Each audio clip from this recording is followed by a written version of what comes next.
Amigas e amigos do Nocaute, essa é uma semana que passará para a história, não necessariamente por boas razões, não sabemos ainda, ela ainda não se concluiu em alguma parte, mas foi terrível acordar naquela segunda-feira com as imagens do Museu Nacional em chamas.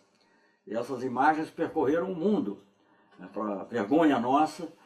Estivemos na capa do New York Times, do Financial Times, jornais do mundo inteiro, jornais europeus em geral. E, claro, não vou entrar aqui nos detalhes, porque isso é uma coisa que todo mundo já falou, mas indiscutivelmente isso pode estar ligado a várias coisas, mas entre outras está ligado naturalmente às dificuldades de recursos.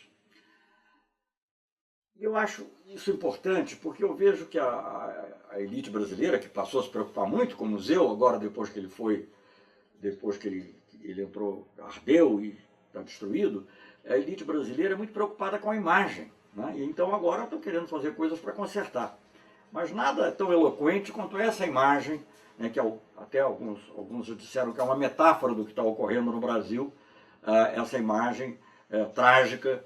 E eu me lembro que há uns 40 anos atrás ocorreu algo parecido com o Museu de Arte Moderna, e teve um pintor uruguaio perdeu metade, Torres Garcia, perdeu metade da sua coleção, além de outras obras do próprio acervo. Mas não é comparável a esse terrível desastre. E esse desastre, em inglês tem uma expressão, man-made disaster, né? Quer dizer, não é um desastre casual. O balão caiu lá, mas não tinha. Enfim, então essa foi a imagem terrível com que nós iniciamos a semana. Mas eu estou vendo essa questão de imagem porque é uma preocupação da elite brasileira, porque eu vejo também, e vários, até não só jornalistas e tudo, mas até certas entrevistas que procuram focalizar na imagem sobre o lado também da política, e de dizer que, digamos, a imagem do Brasil no exterior está sendo afetada por uma campanha, entre aspas, internacional movida pelo PT. Eu acho muito impressionante isso, porque digamos, imaginar que o PT tem o PT, umas pessoas que estão envolvidas com alguma coisa que diga respeito à discussão política, ao debate político, tem um poder incrível, porque um poder incrível de manipulação. Você manipula o Papa, manipula a ONU, manipula os juristas internacionais mais conhecidos, tudo isso manipulado, ex-chefes de governo, né? Então, isso me faz lembrar um pouco uma situação que vivi na época da ditadura ainda, quando havia uma situação muito ruim no Brasil. Eu me lembro que uma vez, eu trabalhava nessa época na missão do Brasil junto ao IAI, tinha um embaixador era um homem de bem, né? Quer dizer, não se opunha, não tinha condições, aquele era o emprego dele, mas era um homem de bem. E um dia chegou uma delegação de Brasília, e o chefe da delegação de Brasília disse: nós lá estamos muito preocupados com a imagem do Brasil. E aí esse embaixador falou: olha, eu tenho uma solução para essa questão da imagem. E o chefe da delegação, que veio de Brasília, muito ansiosamente perguntou: mas qual é a sugestão que você tem? Sim, acaba com a tortura. Acaba a tortura, melhora a imagem. Então, no Brasil, nós vivemos hoje uma situação parecida, porque, na realidade, o que está acontecendo, o que tem sido noticiado são os fatos. E os fatos são muito impressionantes. Então, não adianta vir alguém e dizer, eu não vou entrar nem comentar votos, porque eu não quero complicação com a justiça, era o que faltava, mas o que eu estou dizendo que lê nos jornais, você dizer coisas do tipo um comitezinho, né?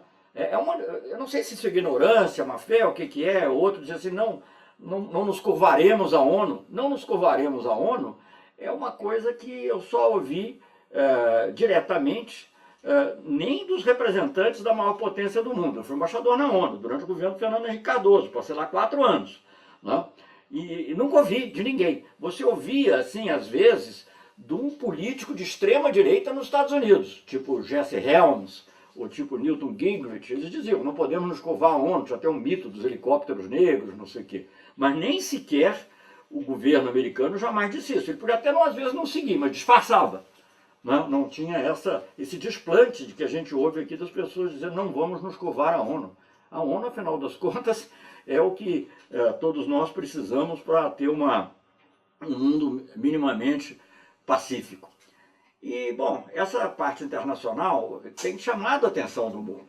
E, a propósito disso, eu quero mencionar, alguém vai dizer que isso é a nossa capacidade de manipulação, mas haja capacidade, gente, para fazer isso.